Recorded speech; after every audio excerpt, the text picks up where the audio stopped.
School teachers on the march at the state capitol tonight, once again trying to rally supporters and persuade Governor Cuomo to see things their way when it comes to education funding and education policy. Greg Smith was there for the demonstration. He has more on what teachers are after.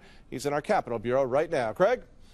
Hi, Greg. Yes, a big crowd there at the Capitol tonight. This is one of several staged events over the last month. There were similar gatherings just this week in Burn Hills on Tuesday and on Wednesday in Volusia. The New York State United Teachers Union says what it sees coming in the governor's proposed budget is too little money for education and too much state control over teachers and students.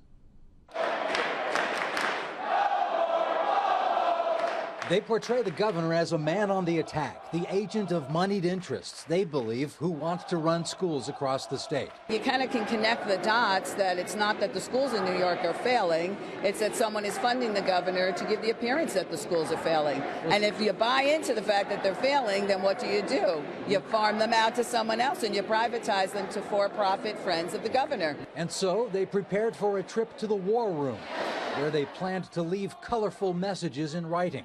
Some simple and direct, even a few short essays among the display. A visit to the Legislative Office building next door offered the chance for speeches and the unfurling of what the union says is 40,000 names on a petition supporting them. This is our democracy. These are our schools. If I had to define the agenda on the governor's part, it's starve the schools. I'll parallel it to a plant. Stop feeding the plant, stop giving it sunlight, stop giving it water, and then when it's dead, say, oh, let me call someone in to resurrect the plant. That's not how you do that. If you funded the plant, i.e. the schools first, and gave them the right amount of money and the resources, they would thrive.